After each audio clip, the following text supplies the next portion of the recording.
Monkey Show. My name is Alex, and today I have a special Elementor tutorial for you, and specifically I'm going to show you how you can create pop-ups using Elementor. Now I guarantee you that by the end of today's tutorial, if you do have a plugin you're currently using specifically to create pop-ups, you will uninstall that plugin, because the pop-up feature with Elementor is so powerful that you can create amazing pop-ups. Now, just to let you know, unfortunately the pop-up feature is only available with the paid version of Elementor. You don't have access to the pop-up tools with the free version of Elementor. But hey, if you're still using the free version of Elementor, why haven't you upgraded yet? The paid version is really affordable and it's worth every penny that you will spend. Now, in full disclosure, I am an affiliate for Elementor, which means that if you buy Elementor Pro using my link, I will get a small commission. So if you want to say thank you or support me in any way, this would be the ideal way to do so. You will find my affiliate link in the description box below. But with that out of the way, let me now show you how you can create stunning, powerful pop-ups using Elementor Pro.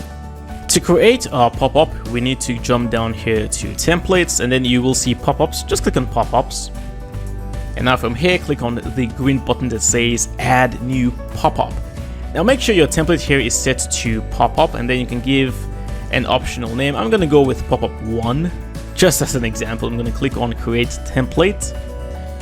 Let's wait for a few seconds for the page to load, and a few more seconds, and there we go. Alright, so in here right now you can see all the pre-built templates for our pop-ups, but over here to the left at the top you've got the category. So you can choose, as an example, the bottom bar pop-ups. So this will be displayed typically at the bottom of your screen. You do have the classic as well, where you have pop-ups that will maybe promote some sort of sale that you have going on, like 50% off, 20% off. You've got some other really interesting pop-ups in here. Let's fight together, keep in touch, don't worry, be happy, things like that. You've got other categories: fly in, full screen, hello bar, slide in, and so on and so forth. I'm going to go with the slide in just as an example. So let's see what we have over here. Which one can we go with? I'm going to keep scrolling down, and let's just say as an example, I'm going to go with the one over here that says are you in? Okay, I'm going to click on insert right now. So let's see what this would actually look like. Okay, so it says are you in? 40,000 subscribers already enjoy our premium stuff. Subscribe now. So it's basically a pop-up to grow your mailing list. So in here you can just click inside the individual sections and you can edit the necessary text if you wanted to. In here as well you can change your image if you have something else that you wanted to use. So that's for the content. You've got the style, so you can increase the width of your pop-ups if you wanted to. You can set your max width, your opacity, just the usual regular kinds of features you have available with your regular elements, and of course advanced, where you can add your margins and so on and so forth. I'm going to go ahead now and hit publish. Now this will take me straight to this particular page where you can now really and truly configure the way your pop-up is going to function. So the first thing here right now is the condition: apply current template to these pages. So basically we're saying, where would we like to display this particular pop-up? You can click on add condition. So in here you can just go with the entire site. You want to display this pop-up regardless of whether it's on a page, a post, a front page. But let's say we want it to be very precise, right? I can come here right now and say, well, I only want you to display this on singular pages, and specifically the front page. So this will only display a pop-up on a front page. But what if you wanted to display the pop-up on another page in addition to the front page? Well, you'll have to come in here and add a second condition, and then again go with singular. And now in here you can go with the all pages, but I'm going to switch from all, and I can come in here right now and type in any piece of text, and it will show me all the available pages I have on our website. I don't have too many. In fact, I only have 2 pages, the home page and this sample page. So I can click in here right now. So basically, this pop-up will only display on my front page and then also on this particular page. So you can add as many conditions as you want to. You have access to your archives. Singular, you can specify whether you want to go with the post, the page media, child pages of another page, and so much more. So you have a lot of power to determine exactly where you want to display your pop-up. Now you can also go with the exclude, which will basically be the reverse, which means the pop-up will be displayed on every page except the ones you specify in here. So I'm going to go ahead and remove the last 2 conditions. So this will only display on my front page. Good. Let's go ahead now and hit next. Now in here you've got access to 6 different kind of triggers that will determine when the pop-up should be displayed. And the very first one here is on page load. So I can come in here, turn this on, and then say, well, once the page has loaded, wait for 4 seconds before you actually display the pop-up. Right? You've got the on scroll, which is okay, if the user is scrolling down or scrolling up, and then within a certain percentage display the pop-up, right? You can go with the on scroll to a particular element. This is quite advanced, so in this case you will have to choose a particular kind of class or ID. These are basically CSS selectors, so if you don't know anything about this, well, don't bother yourself. You can go with the on click as well, which says, okay, well, how many times should the user click on a page before the pop-up is displayed? And then inactivity. Maybe the user has been idle for the last 30 seconds, maybe 40 seconds, whatever. Display the pop-up. All right. And then on page exit intent, this is one of the most powerful triggers, and this is extremely useful for capturing people's emails. So basically what this does is, if the user moves the mouse towards the close button for the window, that's when the pop-up will now be displayed. That is extremely powerful. And really this top 2, the on page load and then the on page exit intent, these tend to be the most common types of triggers, right? So in this case I'm going to go with the latter, on page exit intent. All right, let's go ahead now and hit next. And now in here, this is where the Elementor pop-up becomes extraordinarily powerful. We've set the triggers, which basically determine when the pop-up should be displayed. But now with advanced rules, you can actually set conditions that need to be satisfied before the pop-up is actually displayed. As an example, you've got the show after X page view. So let's say the user has viewed a particular page or pages on our site 3 times at least, then you can display the pop-up.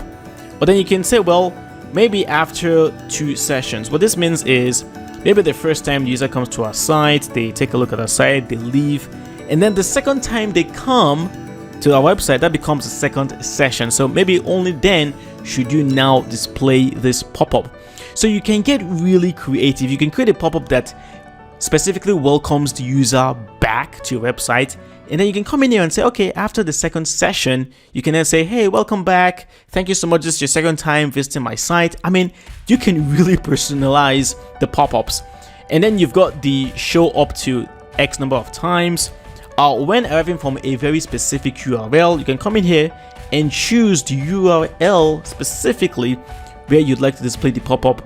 So you can go with show or hide. You can also go with the regex. Regex is quite advanced. This way you can specify particular URL patterns, and only when those patterns are satisfied, that's when you would actually display the pop-up.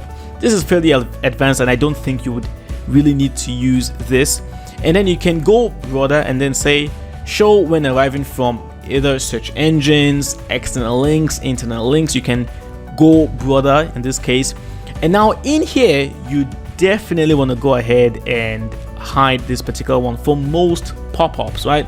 Because the idea here is, if a user is already logged in, then you don't really need to capture their email address, because the belief here is that you already have their email address. So unless you specifically are creating a pop-up for logged in users, you want to hide pop-ups from users who are already logged in. There's really no point. And then in here, you've got the show on devices. If you've tested the pop-up and you feel it doesn't look too good on a mobile device, you can come in here and simply click X next to mobile, and now this will only display on your desktop and then on your tablet. So again, you can get really creative and really personal with when and how you want to display your pop-ups by using the triggers and also the advanced rules and of course the conditions as well. I'm gonna go ahead now, hit save and close, and there you have it. It says, hooray, your document is live. Awesome. I can click on have a look from here, but then depending on your kind of theme that you're using, this might not look too good. So as you can see right now, well, this actually sucks, but hey, not a problem. I do have Firefox open right here. So what I'm going to do right now is I'm going to refresh my page, and we're going to see whether or not the pop-up will actually be displayed. So keep in mind that we have about two conditions.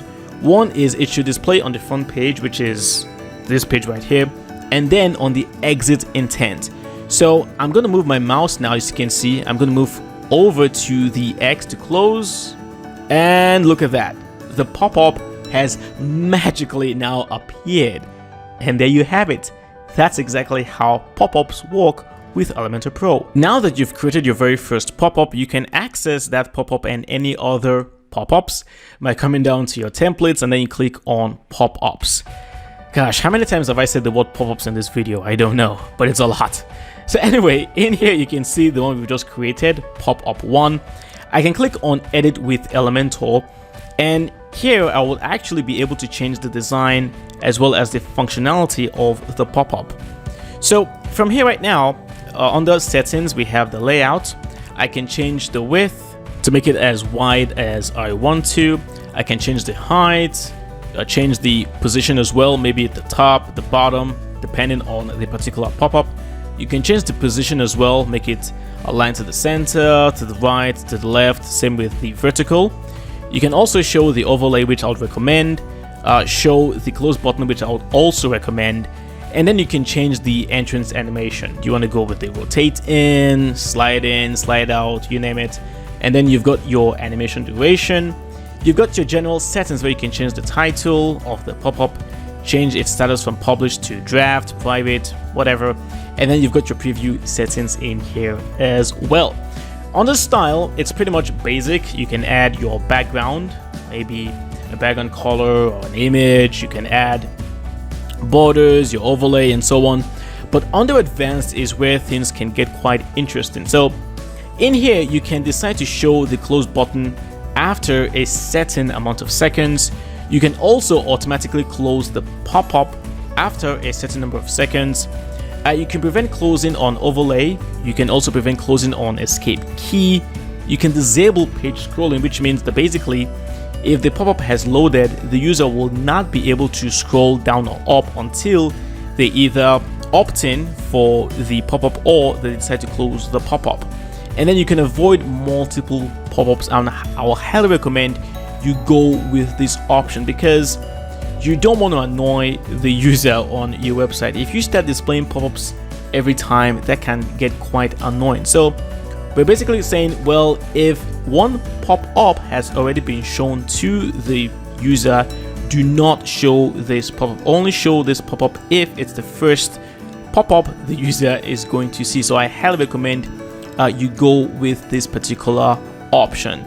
So I'm just going to go ahead now and update.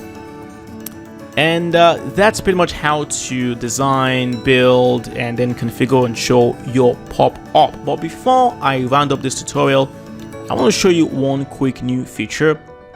See, you now actually have the ability to pull in the information of the user that is logged in on your site. So as an example, take a look at this, okay? Rather than saying, are you in?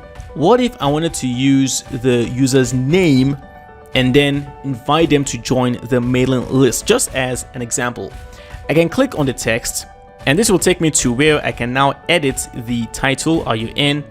Over here, I've got the dynamic content. I can click in there And then if I scroll down here on the site, you will see user info. Again, keep in mind that the user needs to be logged in most of the time for this to actually work. I am logged in as White Hat, so I'm going to go with the user info. And now in here, you can then choose the particular field. Do you want to go with the ID of the user, the display name, username, bio, and so on? I'm going to go with the username. And just like that, White Hats, my username that I am using to log into my site has now appeared. So this is a very powerful new feature that Elementor have added, and you can use this with your pop-ups to create really powerfully personalized pop-ups that will really impress whoever the user is that's on your site. So you can go with username, first name, last name. It really depends on what you want to go with. And then you've got the advanced tab. Do you want to display this before a certain amount of text or after a certain amount of text, or if the user doesn't have that particular information, then there's a fallback. So in this case right now, I can just say, just as an example, my friend. Okay, so just as an example, I'm going to say my friend. Okay, so let me go back in here, change the field under settings, change the field from username to let's go with first name, because I don't have a first name. So, and there you go. Right now you can see that because I don't have a first name registered with my site, it's now using the fallback, which is my friend. So that's how you can make use of the advanced options under the dynamic user info feature. So that's pretty much it. Let me just go back to my back end. And just as a gentle reminder, you do have access to a wide variety of different kinds of pop-ups. So feel free to jump back in here under the templates and then choose any particular kind of pop-up that you want to work with. You've got pop-ups for capturing their email addresses, pop-ups to promote some sort of new product. You've got pop-ups for promoting some sales. You've got pop-ups for notices, warnings, things like that. So you have a wide variety of different kinds of pop-ups you can work with. You can edit them and then choose exactly when and how or where you want to display those pop-ups. Well, there you have it. We've come to the end of today's tutorial, and hopefully you now know exactly how you can create powerful pop-ups using Elementor Pro. Just a gentle reminder, I am an affiliate for Elementor Pro. So right now, as of today, these are the current prices. You can get Elementor Pro at $49 for a whole year for just one site. Or if you want to go with the business account, you can get Elementor Pro for $99, but this is for 3 sites. Or you can go with the unlimited version where you have Elementor Pro for as many sites as you want, and that's $199 per year. So if you're interested in getting any one of these deals, please click on the link in the description box below. That's my affiliate link. It's a great way to support me and help me grow my channel. So thank you so much once again. My name is Alex. It's been a pleasure teaching you this tutorial. If you like the video, well, do like, subscribe, share the video with people whom you feel might learn a thing or two from this, and be sure to hit the bell so that you're notified whenever I upload a new WordPress tutorial. Thank you so much, and I'll see you next time. Bye bye.